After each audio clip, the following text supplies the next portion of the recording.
Sunday coming is Father's Day, so make plans now to tune in to Breeze Radio, 7 p.m. Saturday for your Yesteryear Musical Special Father's Day edition. Music in honor of Father. It will be wonderful.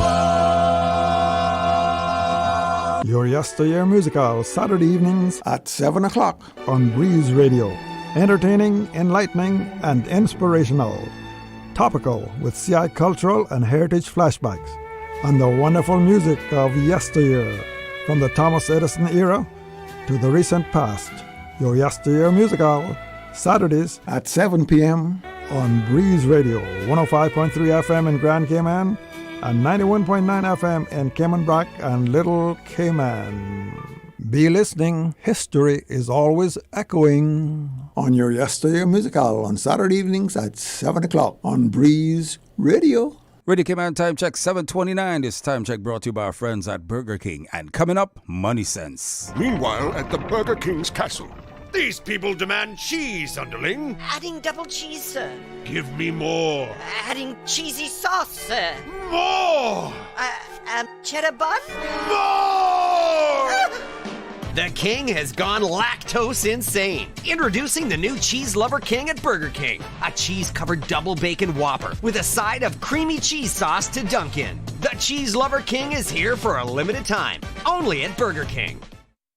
There's nothing more important than your health, and seeking expert healthcare with physicians you can trust is what you deserve. UHealth, the University of Miami Health System, offers peace of mind to you and your family with a first-class experience. Our patient coordinators assist with everything you need before, during, and after your stay with us.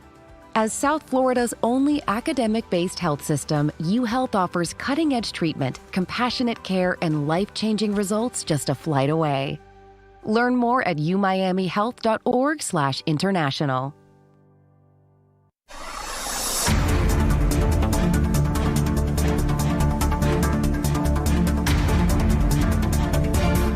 From Radio Cayman Studio, this is MoneySense, bringing an informed financial perspective to the Cayman community. Very good morning to our listeners and warm welcome to MoneySense. I'm your co-host, Erik alongside co-host Rich Ellison, and I'm delighted to be joined here this morning with Danielle Pienaar and Laura Birrell. I'm the manager of a small cryptocurrency fund here domiciled in Cayman and have been involved in crypto since 2018. Rich Ellison is a manager with a bank and trust company in Cayman, and as well as serving as an independent director. Danielle Pienaar is a director at Verdant Management and is the founder of Women in Blockchain, a BASI steering committee member, and the lead for SheFi in the Cayman Islands. Danielle, can you give us a little bit more background if I missed anything and let us know what you're currently up to? Yeah, sure. Well, obviously, I've been in crypto since 2018, and that's, Erik, how I know you. Yeah, I remember those days. So I used to be in fund admin, helping crypto funds obviously achieve success, and you were one of the first funds I worked on, actually the second one back then. Okay. Very interesting fund, so if anybody wants to look into it, contact Erik, obviously. So I helped 3 different fund admins set up their crypto offering. Yeah. And then after that, I started sitting on the boards of some of those funds, which was extremely interesting. I've grown my portfolio of clients after that, and recently I've moved to Verdant, where we sit as independent directors, as all of you might know, on funds, also providing consulting and advisory services. I've been very lucky to sit on the first tokenized mutual fund ever incorporated in Cayman, which has been also a fantastic learning curve, both administering it as well as sitting as a director after the fact. Learned a lot of lessons. I've also sat on layer 1s, DeFi projects, NFT projects, Deepen, AI projects as well. So we'll probably speak about AI a little bit later. So the whole spectrum, really, of cryptocurrency projects. We specialize in tech. Yeah. Let's just say that. I sit on some traditional, but specializing in tech. Yeah. Thanks so much, Danielle. Laura Birrell is the founder and CEO of Parallel, one of the first regulated virtual asset service providers here in Cayman. She's an independent director at Leeward, chair of the VAST committee at the Blockchain Association of the Cayman Islands. Laura, please, if I've missed anything, please let us know, and also give us a little update on what you're currently working on. Yeah, thanks. Thank you very much for having me. It's a pleasure to be here this morning. My background is in law, regulation and compliance. I am a lawyer, qualified in 3 jurisdictions, but I'm not practicing anymore. I'm reformed. Today, I am the founder and CEO of Parallel Limited, one of Cayman's first VASPs regulated under the framework. We launched 4.5 years ago, and the aim there is to bridge real world and virtual assets. Excuse me. So I've seen firsthand the opportunities and the challenges of operating in the sector here in Cayman.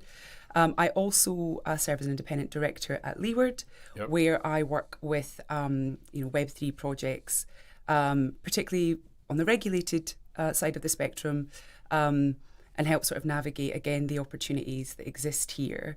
I am also the chair of the VASP steering committee at BACI, which is an excellent way to kind of engage with the regulator and policymakers around sort of issues that the industry are facing.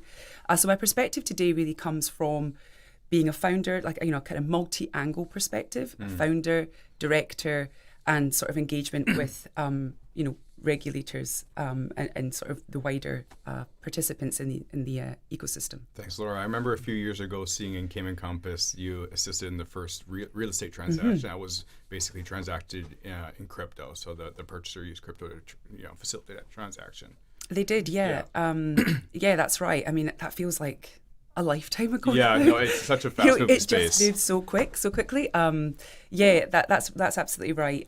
We were really really happy to be sort of at the forefront of that, being able to sort of offer people with crypto wealth the means to be able to actually deploy it into more traditional assets. Right. That was 4 years ago now, I think. But in crypto, that feels like 4 decades. That's a lot. 4 decades. Which leads me into the kind of the current, where we're at with crypto, and it's gone from a niche market even 7, 8 years ago. It was quite small. You wouldn't have heard very many people involved in it on island, and now we're into a $2.3 trillion market cap industry.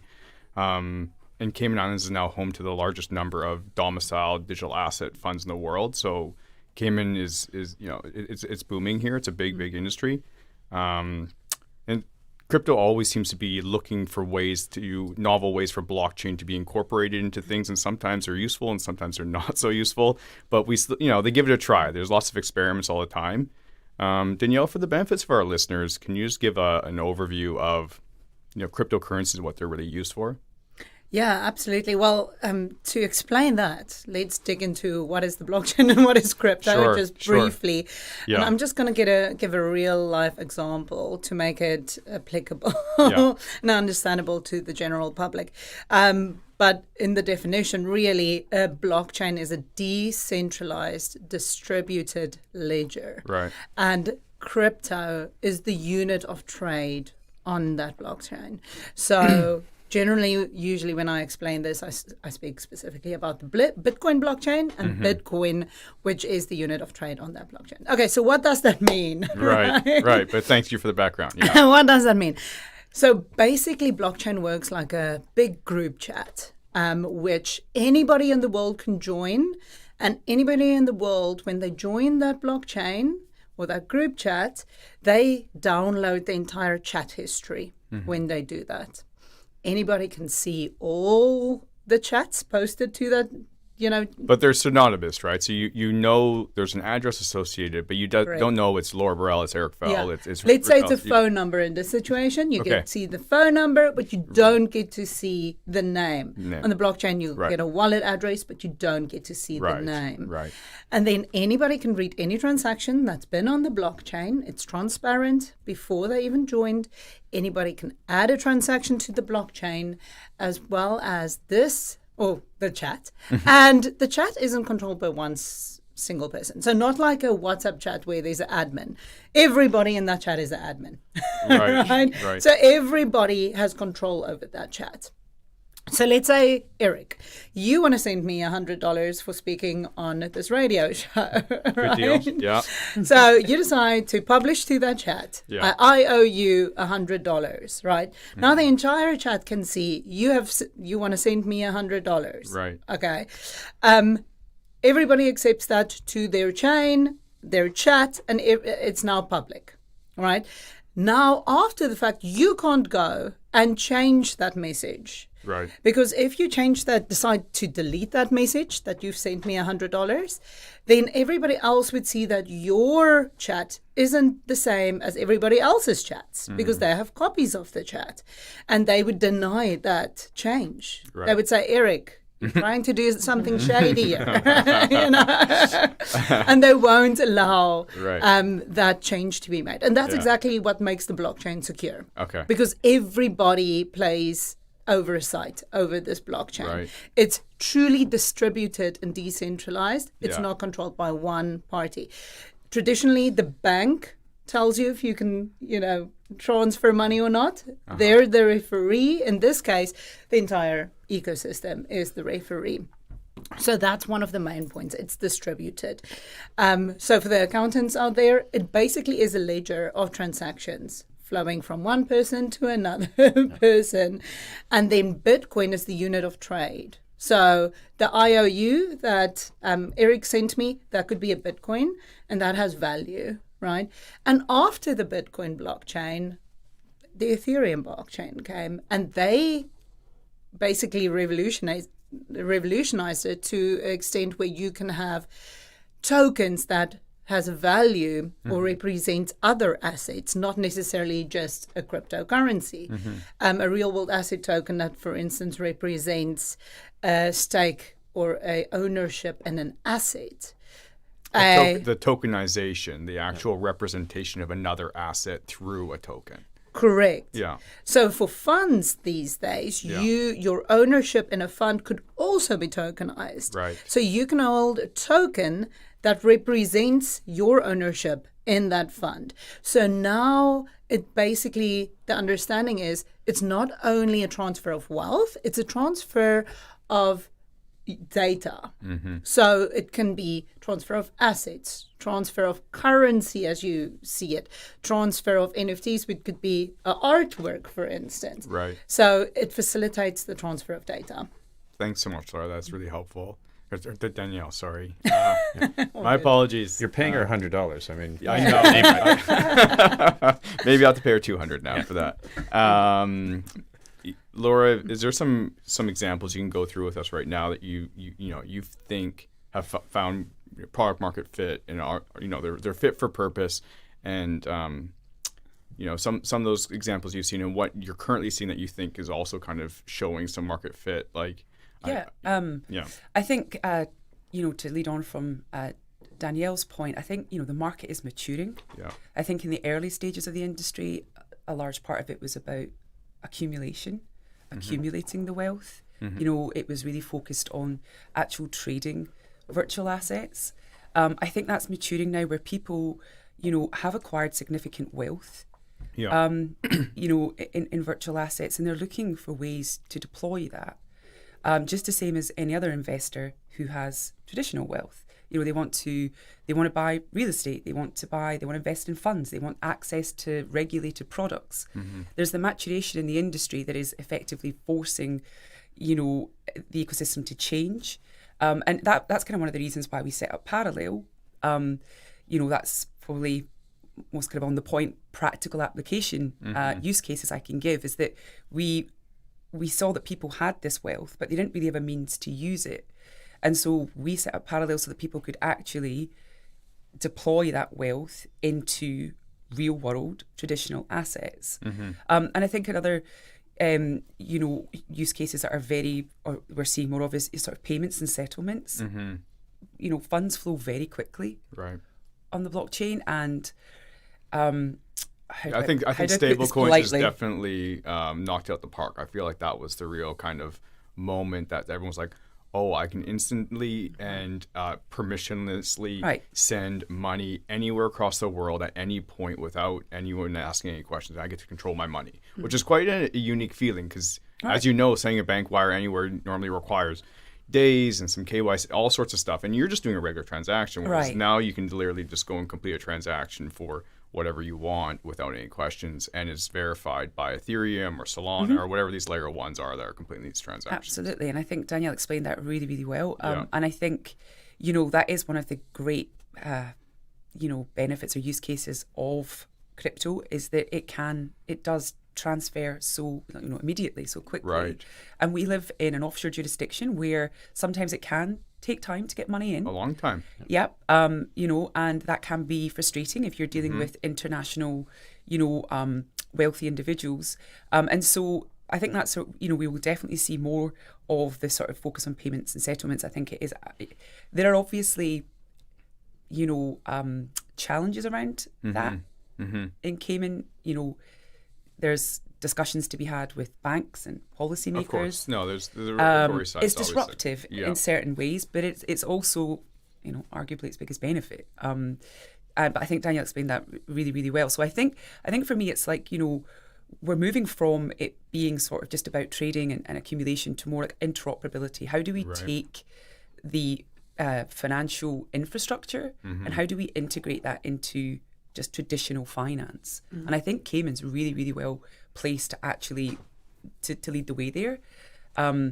So I think, we talked about how this industry seems to move very quickly, right? And it will continue to do that, I think. But I think Cayman is well placed to actually be able to sort of really focus on how we can integrate it into our traditional financial services. I think that's right. I think when crypto first started, it was kind of a bit of a cypherpunk kind of thing where it was us versus the system, and now they've realized actually the real win is integrating with the system. This is new infrastructure, new rails, and we can do more financial kind of services on top of crypto than we used to not be able to, and that's the benefit, not trying to work against the existing system. They're not two separate things. Correct. So I think they maybe were, but it's now moving into the yes. So this is the new, this is a maturation of the industry, and it's incredible to watch. With that said, I think we just take a quick break here. We'll come back with MoneySense in a minute. 89.9 Radio Cayman helps you to weather the storm during this hurricane season. One of the most crucial elements of hurricane preparedness is storm awareness. During the season, it is of utmost importance to pay attention to the latest local weather forecast, as hurricanes do not suddenly form or strike. There are various methods of advanced notification. Utilizing such may be the difference between a favorable outcome and disaster. Both television and radio serve as excellent mediums with up-to-the-minute storm path information in the wake of a hurricane. Another method of tracking a hurricane may be only arm's length away. Your smartphone or tablet can be your most valuable tool before, during, and after a storm, providing countless numbers of apps with crucial hurricane information. Many apps allow you to track storms with moving radar and satellite imagery, plus offer alerts, current conditions, forecasts, advisories, and even video. This hurricane preparedness tip was brought to you by your community radio station, Radio Cayman 89.9 FM. This is MoneySense, bringing an informed financial perspective to the Cayman community. Brought to you by the CFA Society Cayman Islands. And now, more MoneySense. Welcome back to MoneySense. Joining us for the second half of the show, Danielle Pienaar and Laura Birrell. Erik is no longer here. He had to jump out. He's going to a year 3 graduation celebration at Cayman Prep. So that's pretty exciting. But back in the studio, I think that's a good segue into young people in the Cayman Islands. I was recently leading a session for Cayman Finance Educational Program, their LEAD program for high school students. Had about 40, young people in the room. And at one point I asked, how many know somebody who works in the crypto industry? And it was really interesting. I'd asked other questions and people were raising their hands, so it wasn't shyness. No hands went up, which for me was, it was a little puzzling because sort of I think in the circles we're all running in, there's a lot of people, in crypto. And I was joking about the recent consensus up in Miami or other conferences you go to. It seems like half the Cayman Islands, service providers are there running around. So it feels like there's a lot of people involved, but how do we bridge that gap and educate and get young people, aware of what the opportunities are? Because if we think about, this is a new economy, there needs to be this awareness to go, when you go to university, what are you going to study? How are you going to do things? So maybe Danielle, you can start on that and share your thoughts. Yeah, so I've had a similar experience with Blockchain Association. I've been involved in Blockchain Association for about 4 or 5 years now, right? And we went to the University College of the Cayman Islands to participate in their career day. And every time I spoke to a student, none of them knew what the blockchain was, right? None of them had any interest. They wanted to be sports stars. They wanted to be accountants or, the general interests. But none of them knew what the blockchain was. So we have work to do. We certainly do have work to do. Luckily, Blockchain Association has an education committee. We, for Cayman Crypto Week, have a hackathon, a student hackathon, which is fantastic. Personally, I've been doing a lot of private lessons, Blockchain 101 trainings as well. As the founder of Women in Blockchain, we're going to work or envisioning to work with other parties. And I've done a training with 100 Women in Finance to educate the youth or the younger professionals, for instance, and give them a base understanding of the opportunities here in Cayman.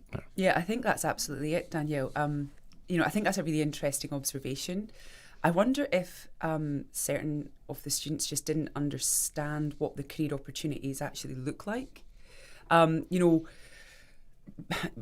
just say to my mum that I'm still a lawyer because it's easier that way for both of us, right? And I actually wonder if, they do know people, but they just don't necessarily appreciate that they know people. So, I think there are a lot of jobs that exist in the traditional financial services market that actually work, that support the crypto or the blockchain ecosystem. If you're a fund or you're an auditor or auditing a fund with a crypto element, then you're part of our ecosystem. If you are a compliance officer building out AML frameworks for a VASP, you are part of our ecosystem. If you are a director, independent director, you sit on the boards of Web3 or VASPs, you are part of the ecosystem. And I think maybe part of the education with the young team is, actually helping them identify where the opportunities exist. And I think that, Cayman has, we have decades worth of experience in traditional finance. Those jobs are just as applicable and will become even more applicable and relevant to this industry as it continues to mature. Education is really key. I think sometimes people, when they think about this industry, they think of people in basements, or they might think of the crypto bros or the traders, when actually it's far more nuanced than that. There are so many job opportunities, exciting job opportunities, and I think that that's an awareness point. And Cayman Finance and the LEAD program, they're doing a fantastic job of just helping students think a little bit broader than just traditional finance, which Cayman does so certainly well. Yeah, I think, it goes back to Erik's point about just the maturation in the industry and what we're seeing here. It is very different. And, as it's sort of a cliche at this point to say crypto moves quickly, but things change. And if you think of sort of all the eras we've seen, say we pick 2018 as a starting point, there's been a lot of different eras of things going on. But I guess it behooves all of us to try and spread the word about things and go through and just broaden that. But I guess if we can switch along, Laura, and if you can go, how did you get into the industry? Were you seeking it out, or did it happen organically, or when did you sort of switch in? Yeah, so I have a slightly different career trajectory. I, came on island as a lawyer, practiced law, and law's a fantastic profession. But one of the things with law is it can be quite a structured profession. It can follow a sort of A to B to C type career path. As a woman and as a working mother, there can be some challenges with that. What I love, really, Parallel came around because my co-founder had said to me, can you act as my lawyer in the purchase of my property with crypto? And I had said, I think you'd really struggle to make that work unless the government passed the VASP Act, because that's the sort of key anchoring or the legitimacy or legitimizing of the industry. They did pass it, and we thought, well, look, there are opportunities here. And for me, what was particularly exciting was that, it's an emerging industry. So you really are able to kind of build out your own path in real time, kind of on your own terms. Like, that's quite exciting. It's very different from law, which is very traditional, and it's got a very sort of established career path. So for me, it was opportunity that arose organically. Being very honest, that was my first sort of introduction. That was in 2020, my first sort of real introduction into crypto and blockchain.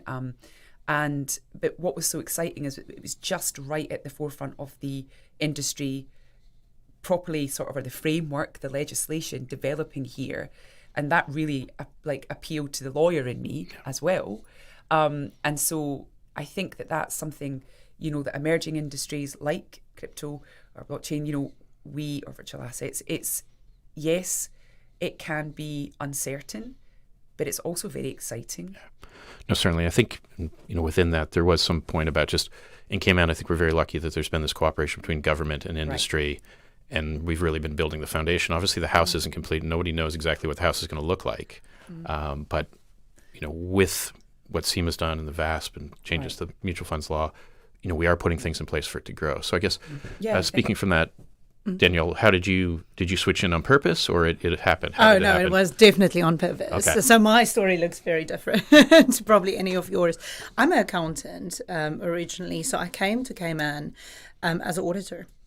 And then I started trading arbitrage between South African crypto exchanges and US crypto exchanges, trading at about 3 a.m. in the morning and then auditing by day, busy season. So you're an OG.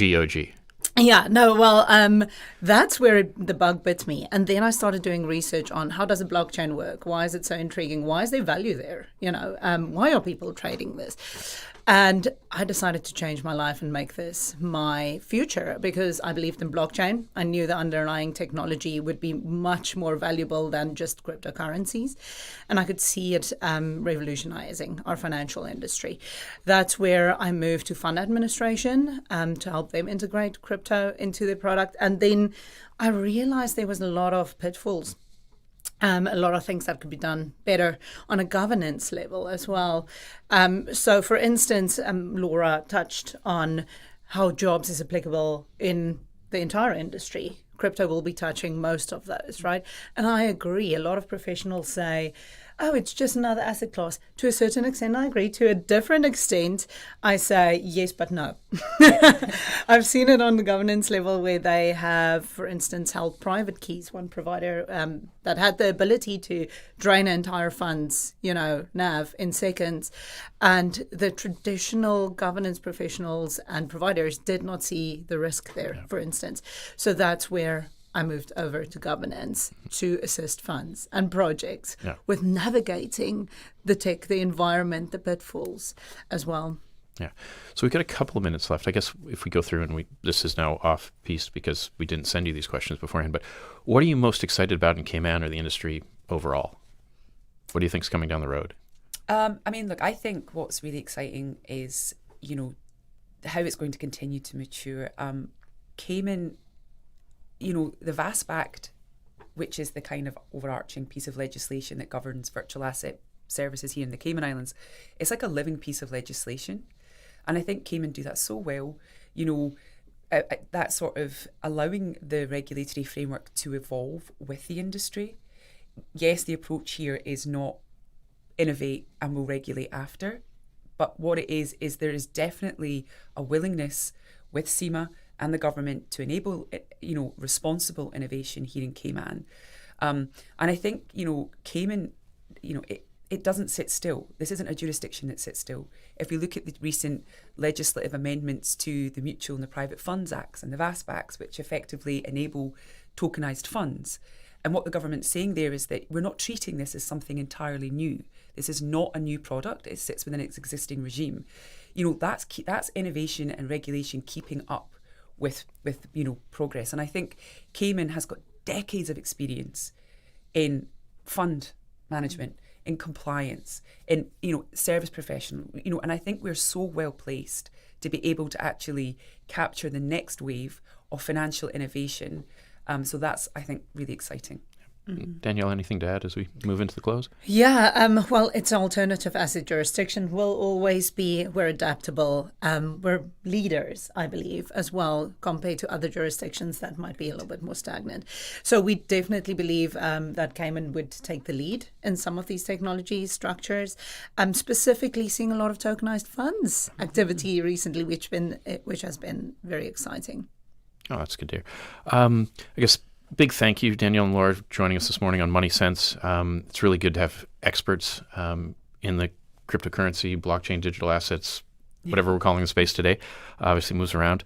I think it's a really important and growing sector for Cayman. And obviously the Blockchain Association of the Cayman Islands is doing a lot of things. If you're interested, start at the website, ask questions. I think one of the great things about the industry in Cayman is how open people are and supportive. And, if you're any young people who are in a car maybe listening to us, seek somebody out. You can find somebody who'll spend the time to explain, things in detail and go through and just have that frame of reference. So, Danielle or Laura, any closing words you'd like to get in? I just think absolutely lean in. If you have any questions, reach out. Reach out to Danielle, reach out to me. We all ask questions in this space because no one knows all of the answers. But there's a very good community here. Reach out. If you're interested, even on a really superficial level, reach out. I think that, we can't deny this industry anymore. We have to all lean into it. There are people here who can help. So please reach out. Yeah, we're willing to share our experience to grow the ecosystem. So as she said, come for a coffee. Yeah. Let's sit and chat. Yeah, and once Erik sends you that $100, you can buy the coffees. I can afford it. Beer's on you. Yeah, so thank you both very much. It's been really interesting. I'd like to say a quick reminder. Our shows can also be found on YouTube. Type MoneySense Cayman. And if you have some topics you'd like us to discuss on a future show, please email us at moneysense@cfacayman.ky. With all that said, thank you all for tuning in, and I'd encourage everyone to rejoin us in 2 weeks' time. Thank you very much, and this was MoneySense.